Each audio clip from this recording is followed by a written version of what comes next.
Hey guys, before we start this interview, I just want to say that Nick does a hell of a lot of work that's voluntary. He does a lot of charity work as well and other things. And at the moment, he's doing a Cameo shout out thing. So you can go onto cameo.com, you can go and pay him. It'll be $20. It'll all go to charity, by the way, all of the money. It's for a good cause.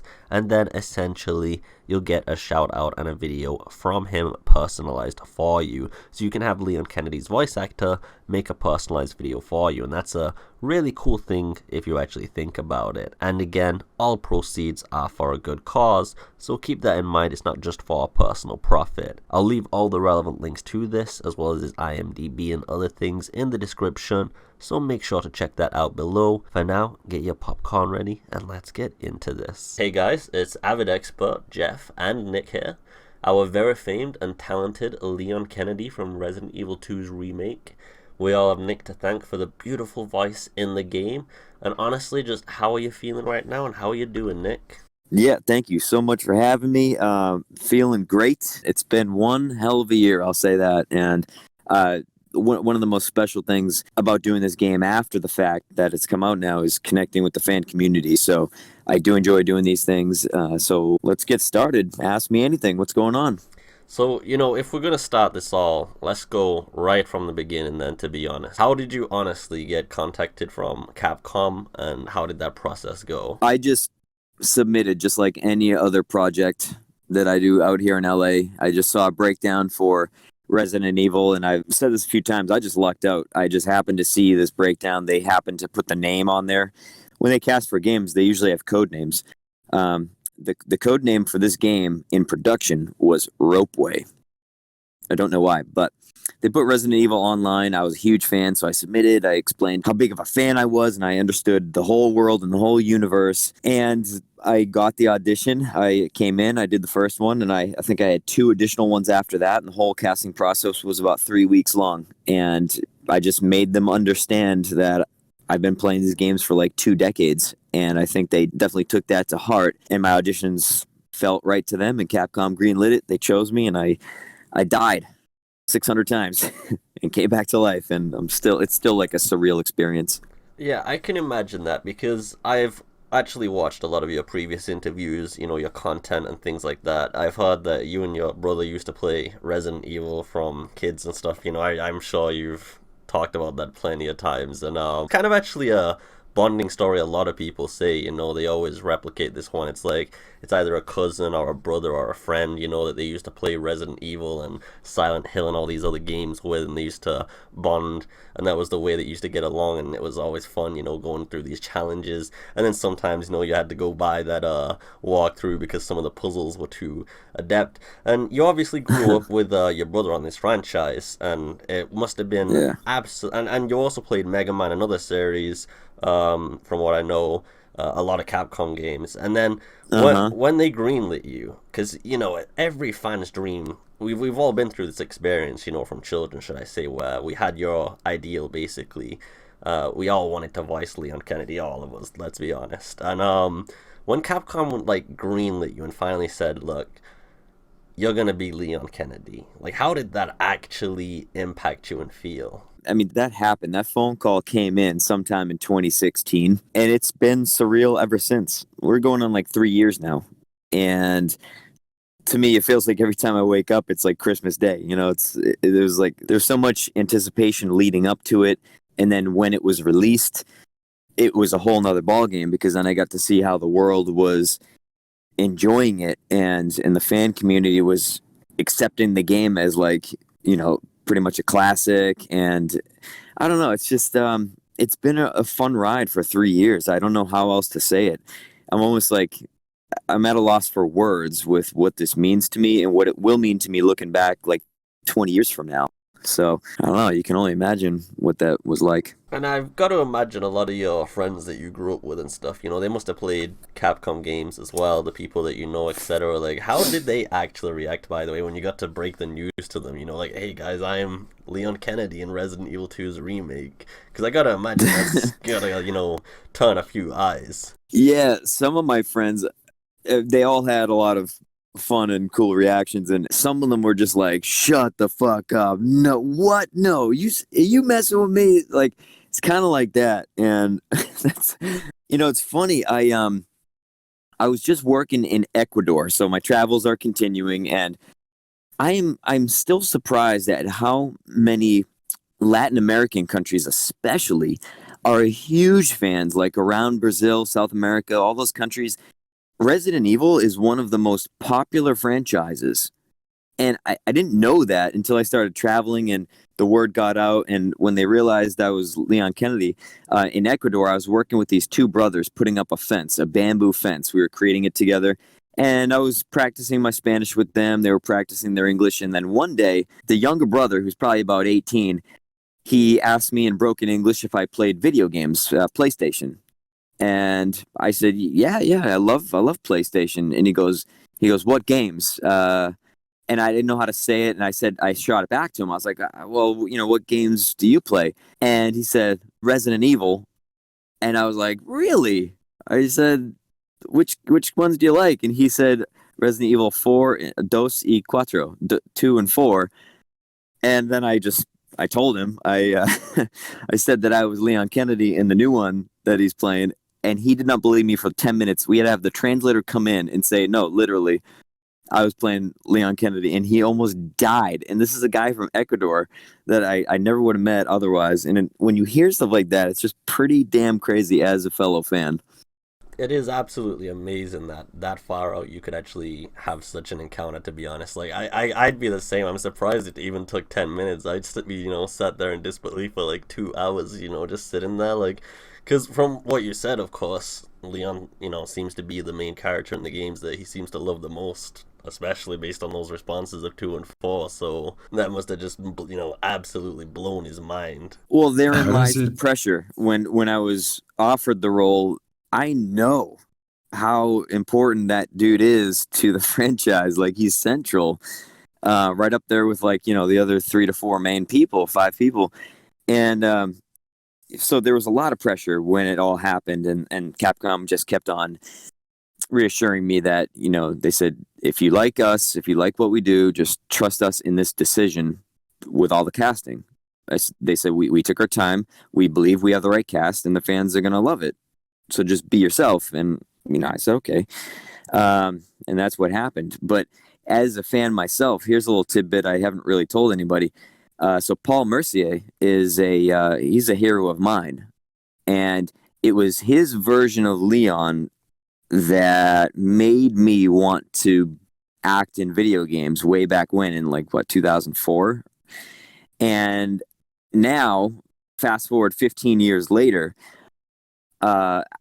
I want to get better. I want to reach new levels with voice acting and get into even more games and franchises. And so I've actually started training with Paul Mercier, and I told him that he's a hero of mine, and I have not told him yet that I play Leon. So I don't know if that's an important detail, but the point is he's a 30-year pro, and I believe with his training under my belt, I think I'm going to be better situated to get into bigger opportunities. I mean, that's an absolutely huge connection right there. Jesus Christ. Yeah, he's a nice guy too. He's a very, very nice guy, and he knows his stuff. For sure. It's really just the funniest thing there, though, that he does have absolutely no idea that you did Leon Kennedy in Resident Evil 2's remake. Like, is why don't you want to tell him about that? Does it just feel stressful and pressure, the comparison and such? Well, I interviewed with him, and I really explained to him why I wanted to learn from him, and it's sincerely because I think he's phenomenally talented, and I need training. I want to learn more. I want to get better. And just to tell him that, I think is a very unimportant small detail. If he asks what games I do, or I'll tell him. But until he asks, I just don't think it's important. Because he used to voice the character. I don't know. He might misconstrue that as a disrespect. Who knows? But I don't know. I made that decision.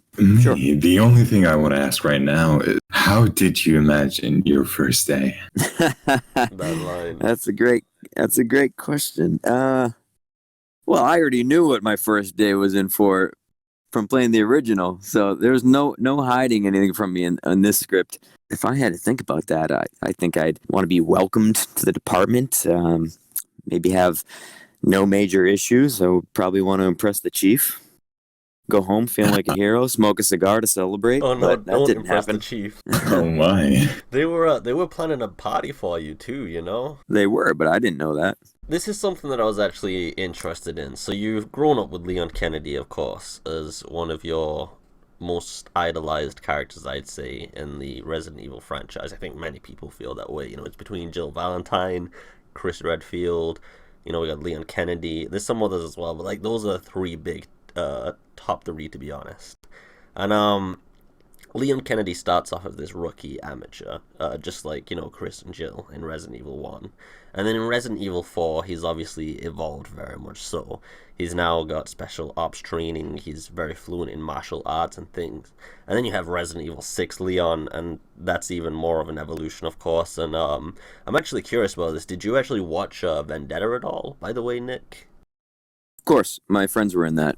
Oh gosh, so you've seen that Leon as well, and he's even more kick-ass, to be honest. Like, he just keeps getting more badass, to be honest, as the series evolves. But then you've seen all of this, and then you had to go back to you know, role-playing and voice acting as an amateur that didn't really know what was going on. Like, did that have any like difficulties or struggles, you know, going back to amateur Leon? I have a good amount of firearms training, and I dabble into a lot of modern tactics. Now, he was just a cop from the 90s. I've actually trained with the car weapon system. That's the gun style that he used for Vendetta.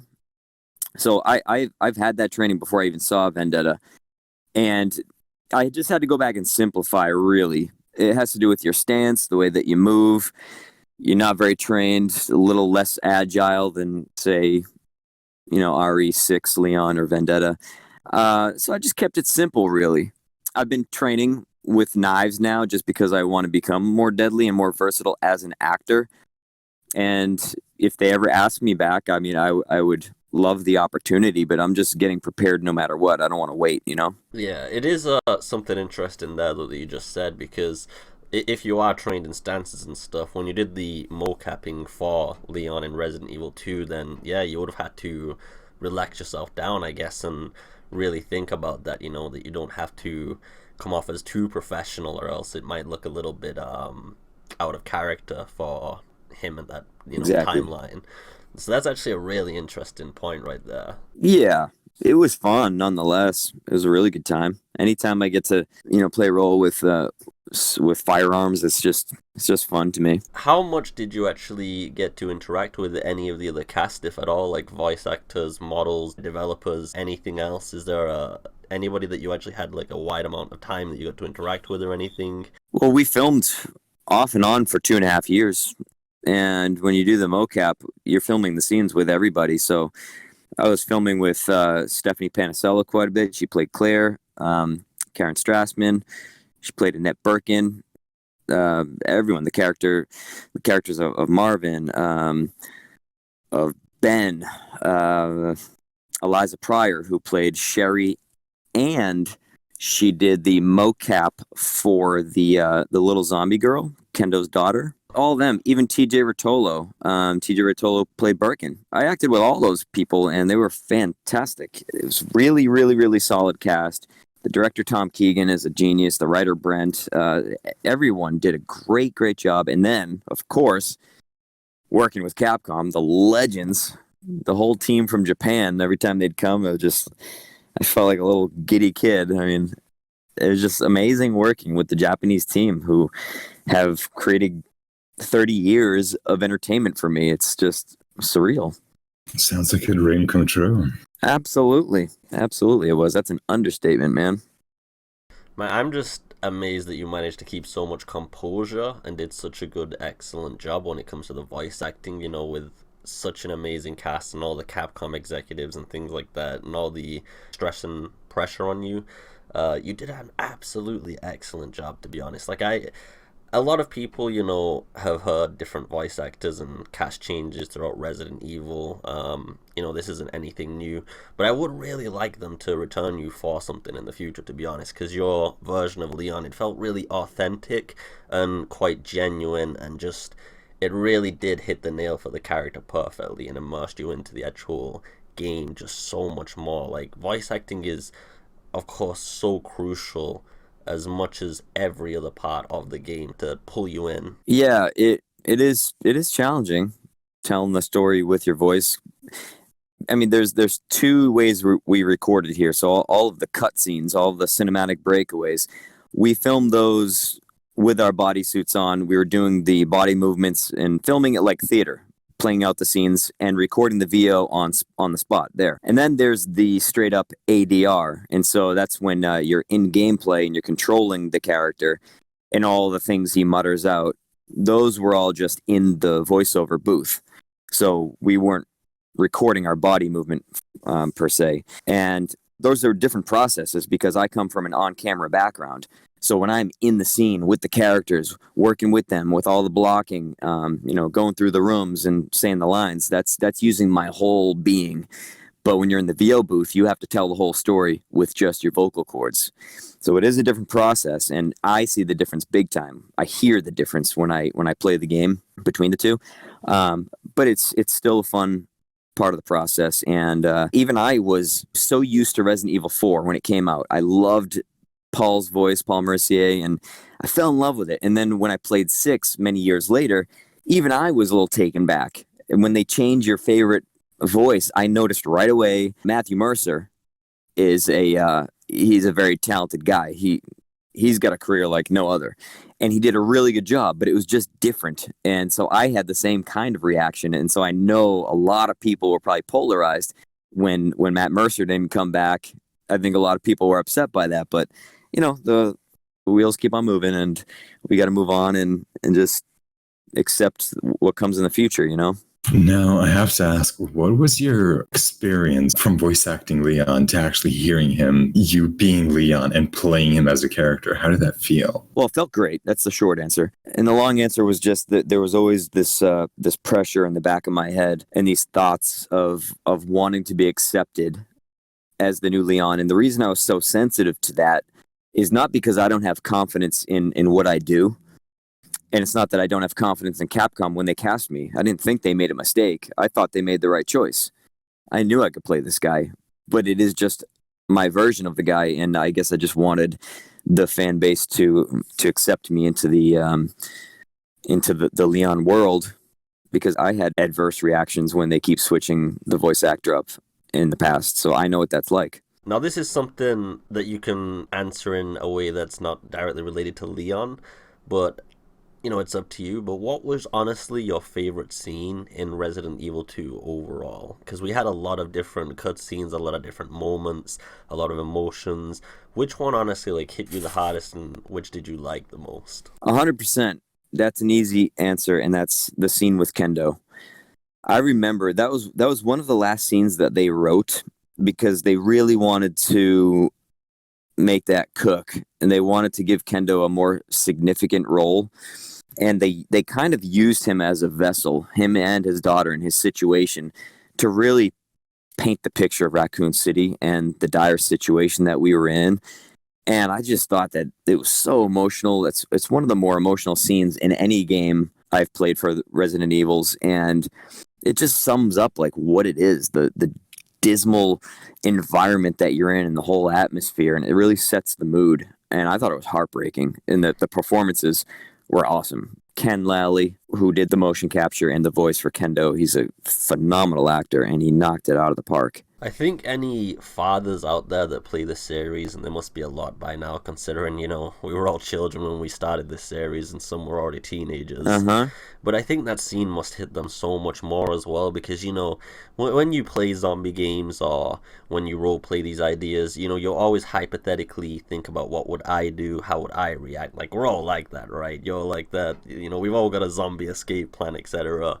But for the fathers out there, it must have been quite a traumatizing scene, because you've got a daughter that's infected, and that's just, it feels like to them you'd have a very limited amount of time left. It's you know how it's gonna end basically already, and then when you hear that gunshot, as you walk on with Ada, and it leaves the fate ambiguous.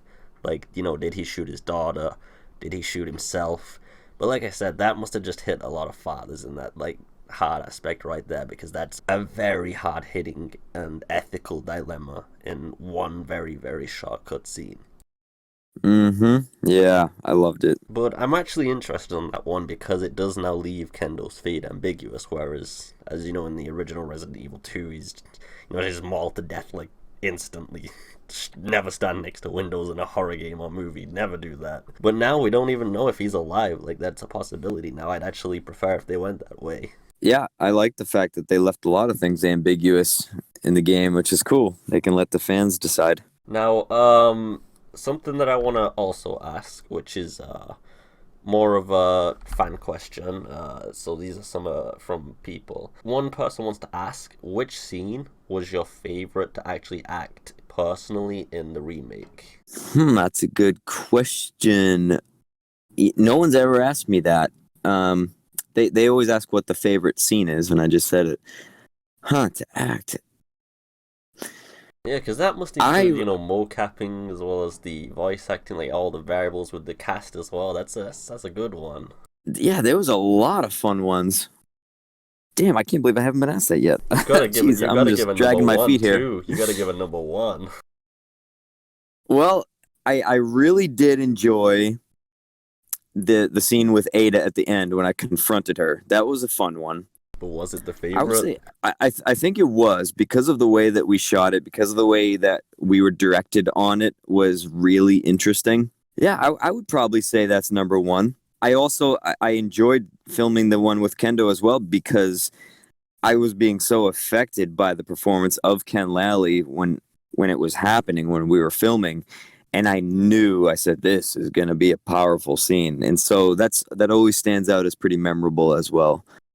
I would say those two, my favorite. I agree, those are some amazing scenes, to be honest. I'm also amazed with the Marvin performance that you did. I honestly think that the interactions between Marvin and Leon, of course, they were so much more fleshed out in Remake 2 rather than the original, where, to be honest, Marvin was just a guy, let's be real. Whereas in the Remake 2, he had a very full, like, a lot of us were rooting for him, to be honest. Like, can we get us an injection to cure this guy? But another good question is, how much creative input did you actually get, when you were given the role of Leon? Like, were you able to improvise any lines? Were you able to add anything to the scripts or improvise anything? How much leeway did Capcom give you, or did you just have to follow everything to a letter? No, that's the good thing about the direction, the team from Capcom, and the writer Brent. So what Brent did was he gave a good human story. And the skeleton was there, and it was very realistic situations. And he was cool to work with and collaborate with, because him and the director, if there was a line that just didn't feel right coming out of my voice and the way that I say things, they were totally open to paraphrasing and just switching up certain things. So there's definitely a few lines in there that might have been my idea. And Tom, the director, would ask, this isn't sounding right when you say it. How would Nick say this? If you were in this situation, how would you say it? What words would you use? And they would say that all the time, and that's really liberating as an actor, because you're not trying to force something that just doesn't, it sounds alien. I mean, there are phrases that I would say in real life that you wouldn't. So the director, Tom, would tell me if something wasn't sounding right coming out of my voice, that he would let me improvise. He would say, how would Nick say this in real life? And I would just paraphrase, say it a different way. And so there's definitely a couple things in there that came from me, but we all worked together and collaborated. And as I said, we started with a great script to begin with, and that is a huge plus. So it was definitely a fun process. And just to have a couple lines in there, knowing that I kind of made them up, that's a really cool thing in my life. Finally, which is another one, which is like a two-part question, but it's still easy.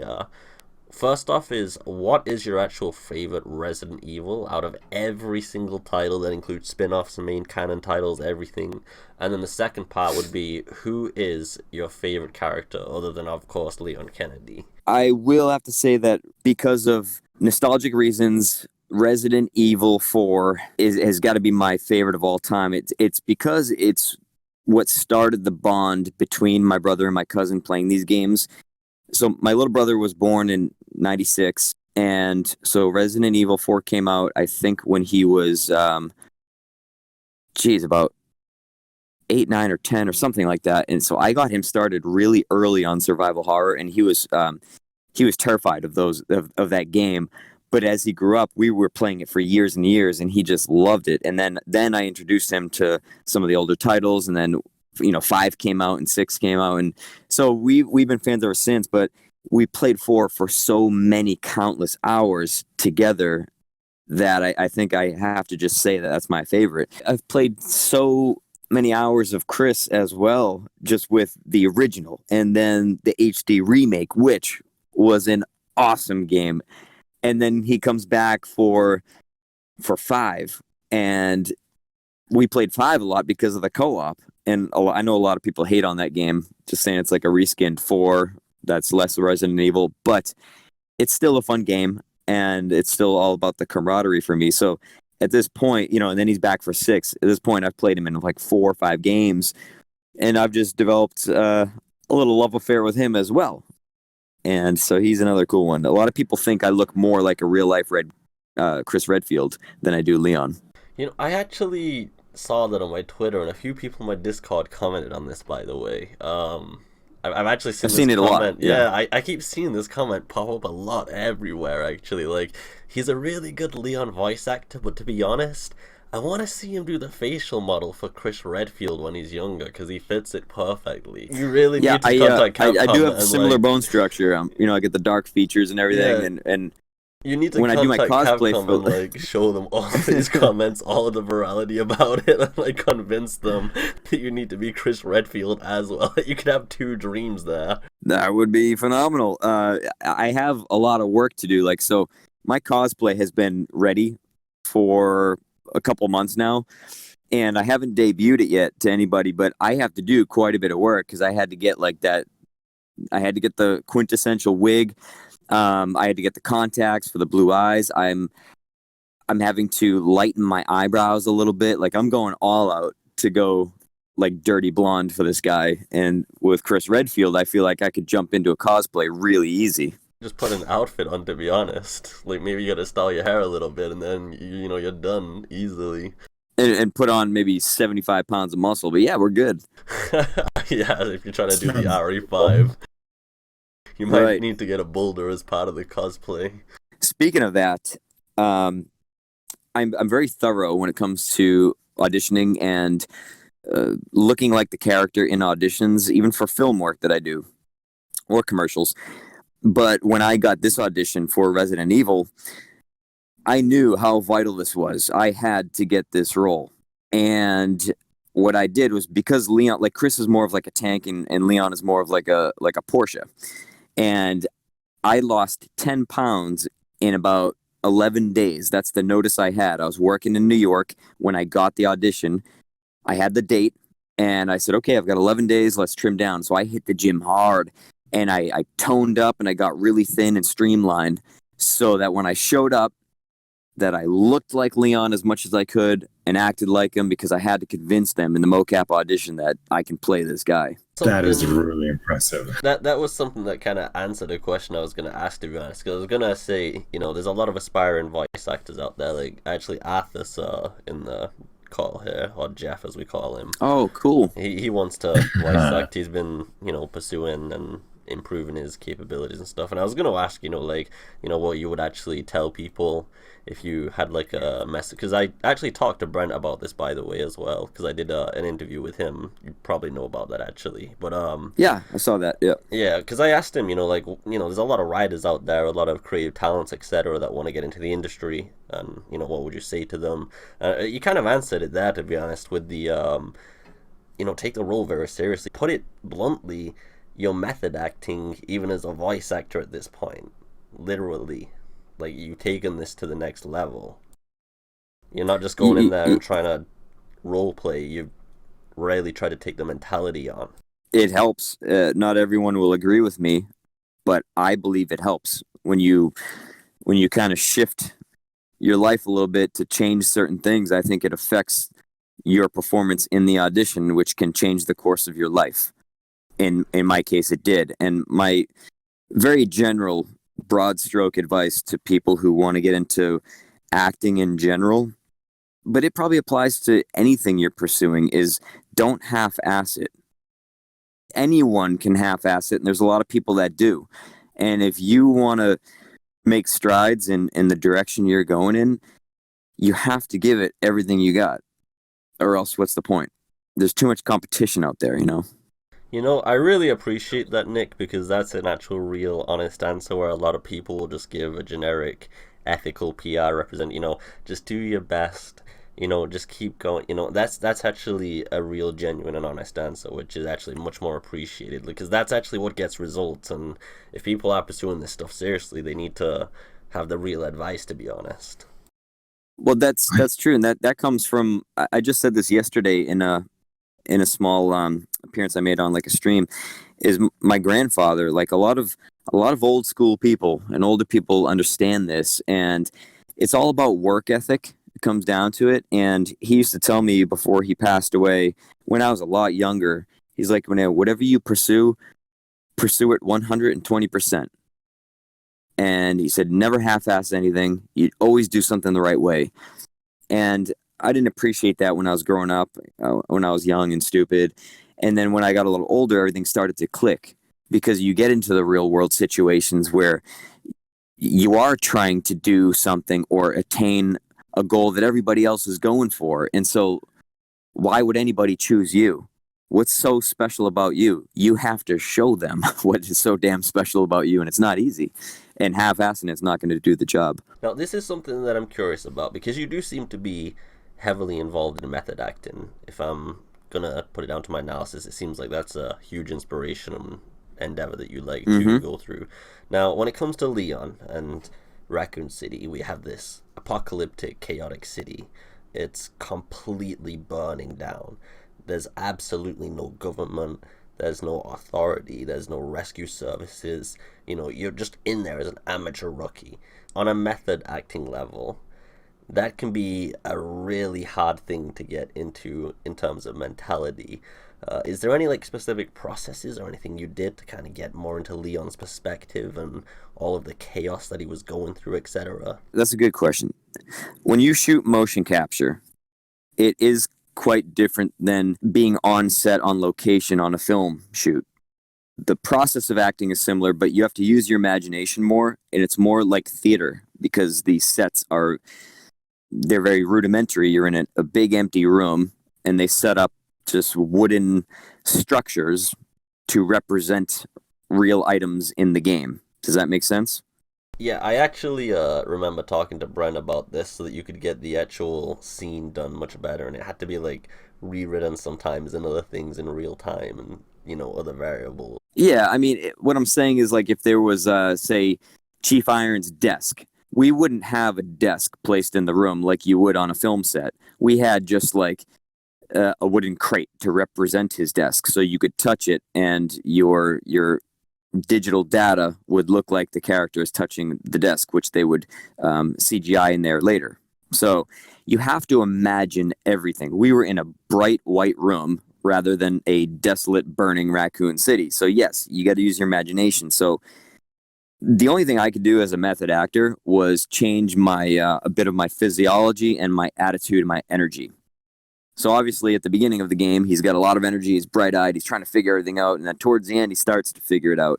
And Capcom wanted to see a big arc and a big shift in Leon. For method acting, I just had to do a lot of reflecting and personal thought to get into the right headspace for wherever we were filming in the game. Whether it was a scene at the beginning, a scene at the end, he was always a little bit different. And I had to be mindful of that. That's all about energy and controlling your thoughts. So if it was towards the end, if it was a somber scene, you start to think about some difficult times in your life. That's just my process. As far as physicality goes, I told you I kept pretty lean during the shoot because Leon's supposed to be lean. That's how he moves. That's how he feels. That's how I wanted to feel. And also what helps me when I'm doing any kind of dramatic role is personally, and a lot of people might not agree with this, I like to eat very little and sleep a little bit less. And what that does to my body is it throws me off a little bit, and it gives me this little off energy that's not so comfortable. If I'm fully fed, I slept well, I show up, yeah, my body feels good, everything feels great, but I like to feel a little bit off when I'm doing dramatic scenes because my emotions are closer to the surface of my skin and they're more accessible because I'm uncomfortable and I'm a little bit tired and I'm hungry, a little grumpy, and you can access the human emotion toolbox a little easier.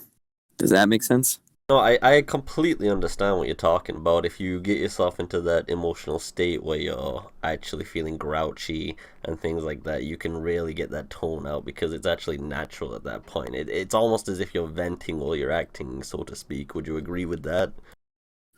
Yeah, and a lot of people that are against the method acting style and technique, they would say it's foolish to do that and that I'm harming my body. But it's what has worked for me, and I've given some really raw, solid, real emotional scenes, and I did that for the audition. It got me the role, and I think there's validity behind that for me. It just works. It's my process. All right, so because you're such a fan of Resident Evil as well, I really wanted to ask, what is your favorite and most memorable quote? That's a tough question. I'm not good with these types of questions, and nothing against you. Me and my little brother, actually, as of late, including like as recent as yesterday, we do a lot of Krauser lines, which are just funny. When he's just like, "Good, Leon, run." Run, Leon! Like, those are just funny, and I say that to him in situations. We just laugh about it. I mean, a lot of good Leon quotes, a lot of good one-liners. Jeez. I'd really have to think about it. That is absolutely amazing. I used to do that all the time with a couple of classmates in high school. It's not my favorite quote, but I had it from my intro for so long that it's just like it's ingrained into my brain now, and it's literally is not how I imagine my first day. I can't. I literally can't. Like, I had that as my intro forever. It's ingrained. Well, it's kind of, it's the intro to everything, kind of, in the game. Anyways, it's kind of just indicative of it. But my favorite lines go back to the nostalgia of Resident Evil 4. And we still do like merchant lines and stuff. Those are always fun where, if I give my brother something or like a slice of pizza, he'll be like, I'll buy it at a high price. Nah, I can't do the voice. No. Oh, no. Yeah. I just butchered that. But, we still do stuff like that. We do a lot of like the Spanish lines from the villagers, but it's just all fun. So something I've got to ask, right, is if there was a lot more you could add. Like, for example, when we have Resident Evil 2, there's a certain story being told. But it is a remake, of course. Would you have appreciated it if they would have extended the length, a little bit more, added some... Because I'm sure you played Remake 1, for example, and they had, the entire Lisa Trevor subplot, and they added a lot more to that. Yeah. Would you have, appreciated for them to actually added more like that in Resident Evil 2's remake and had a little bit more leeway and creativity and had more subplots and a little bit more extensiveness? Of course, we would have been working longer on it, and I would love that. I would love these games to be 40-hour campaigns. That would be freaking awesome, wouldn't it be? I think they did a good job reworking like the sewers. That's still a challenging area for me. I haven't memorized the route just yet, and that's probably a good thing for replayability. But yeah, it would have been cool if they extended it a couple hours. Now, here's another interesting question. Who did you actually play first when you played Resident Evil 2's remake? Well, so when I played Remake 2, yes, I did choose Leon first, just because. I had to. I bet that felt pretty weird a little bit, though, when, you're hearing yourself play the game and you're just trying to play the game and get through it at the same time. Yeah, a lot of the stuff in the game came as a surprise. Yeah, we filmed all the cutscenes, but I wasn't aware of like the order of absolutely everything. I didn't know much about the sewer system. You don't really see that when you're filming and when you're just reading scripts, and so the game was challenging for me. And how do you feel about the changes from the original remake? And for example, like the ending got changed quite massively compared to the original game. I thought the changes were definitely warranted. I thought it was um, a great step into like new age gaming. I thought they updated it great. I don't know. I loved it. I love the changes. I like how they kind of sort of mixed the third person with like the tank controls. If you do notice, it's not a true over the shoulder like Resident Evil 4 was. This was a lot different. It's adaptive almost, and it does point you in certain directions as you're controlling the character, showing you to look in certain areas. You know what I mean by that? Yeah, they had a really good system with that, to be honest. Like, I remember the character would actually react to the environment and look at things very specifically, depending on where you're at. Some of the most, I actually thought these little touches were actually beautiful, to be honest. Like, even the smallest things, like when you went out in the rain, if you remember, you started patting yourself. Like, that was absolutely beautiful.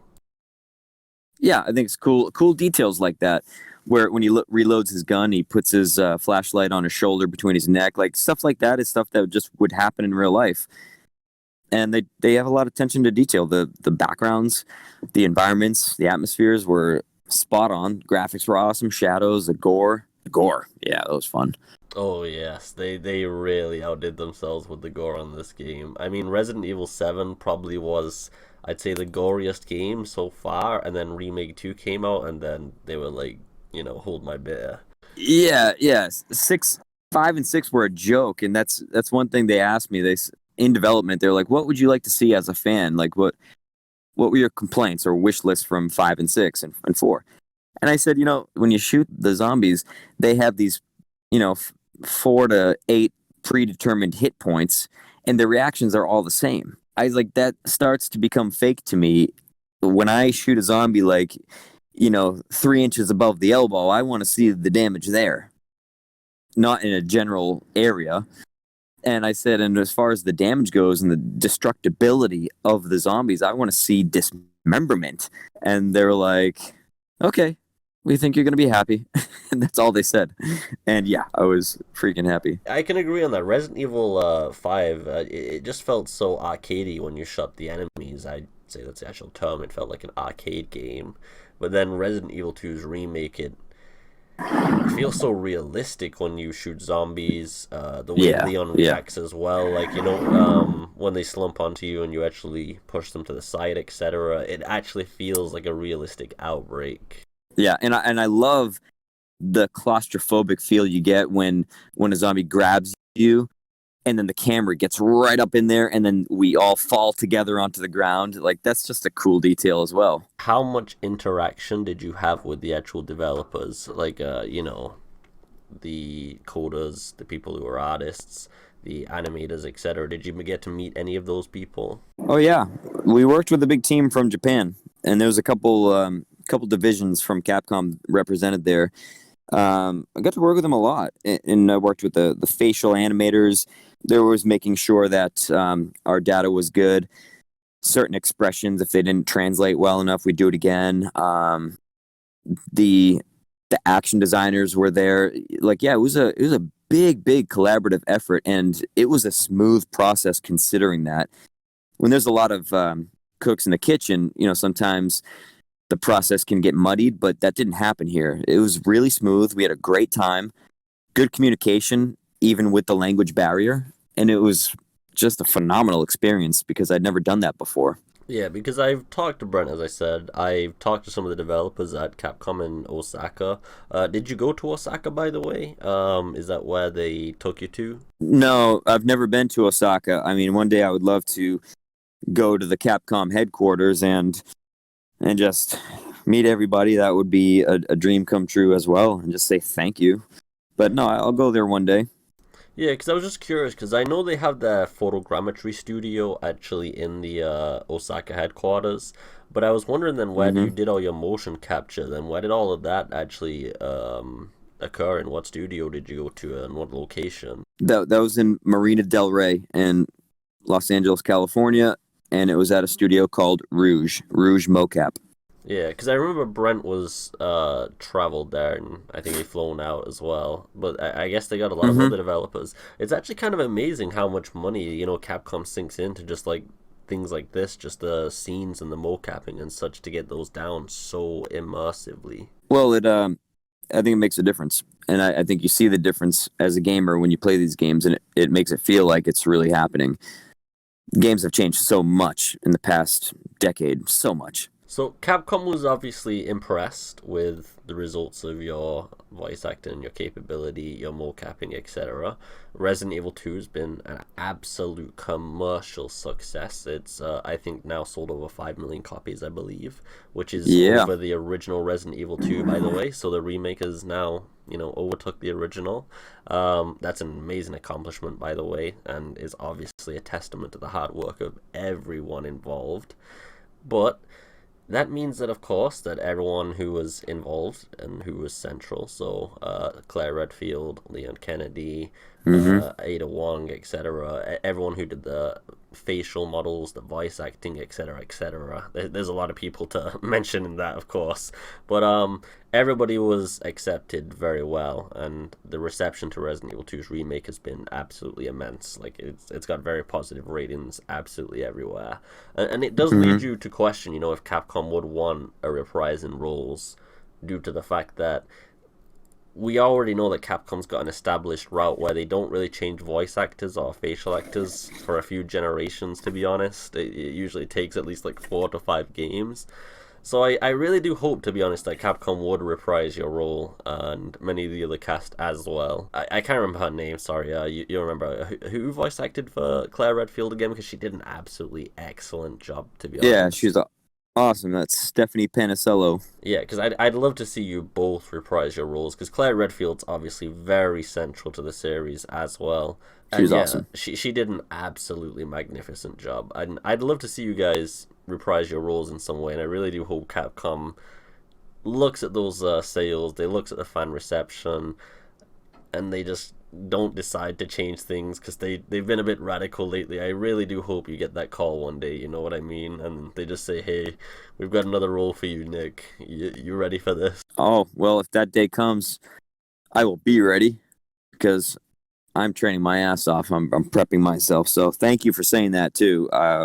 Me and you, we both hope. Fingers crossed. Now, this isn't Resident Evil 2 related, but is there any upcoming projects or anything that you're working on with movies or anything else, or that you want to talk about that's pretty interesting? Yeah. Before I get out of here, I'll just say I have a show that I'm filming right now. The reason I'm so busy with international travel is because I'm filming the second season of this humanitarian-based show called The Fixers, and it's kind of a documentary building type show where we go all around the world and we help communities in need get projects off the ground to help the entire area. It's really cool. I've never seen anything quite like it. We just filmed our 13th episode, and we're about to go to episode 14, and we got 7 more in 2020. So if you want to see The Fixers, you can watch it online for free at byutv.org. And you can also watch it on the BYU TV channel, which is usually part of a lot of cable packages. So that's a really cool thing that we're doing. It's a really feel-good show. It's a good watch, and that's it. That's one of the major projects I'm working on right now. I'll leave links to that as well as the Twitter for Nick Thank you. and all of the other relevant stuff, IMDB, etc. If you want to check those things in the description, guys, so you can go, follow his Twitter and all this other things. What would you do if the president's daughter was kidnapped? Considering what I already know, I think I'd just leave her because I don't think I can take her voice for for 6 weeks of saving her. So I'd probably just I think I'd leave her and go out for a beer. All right, good answer. That's Leon right now. He's like, I have learned not to dabble in this bullshit. I think Ashley can take care of herself. She's told me many times. it's been absolutely fantastic to have you here, honestly, Nick. It's been an absolutely magnificent journey, and I really appreciate you answering all Yeah. the questions honestly and giving sincerity to it all. And like I said, it's mind blowing, to be honest, to have the voice actor for Leon here in an actual voice chat. And I've seen you interact with a lot of other content creators, with a lot of people in the community on Twitter, etc. I also know that you're a huge gamer, and that's also giant because a lot of voice actors, a lot of people in the industry actually don't play games. I've noticed this. It's really surprising, but it's really reassuring to know, to be honest, that you're just a fangirl like the rest of us, if we're gonna put it bluntly. And Yes, I am. yeah, exactly. And it's just been absolutely wonderful to have you here. So thank you so, so much for all of this. Thank It's you. been an honor. I thank you guys for your interest. It's important to the community for outreaching and everything, and the reason this franchise is so popular is because of people like us and like you guys creating the content and putting it out there all the time for fans to stay connected. So it's just awesome all around.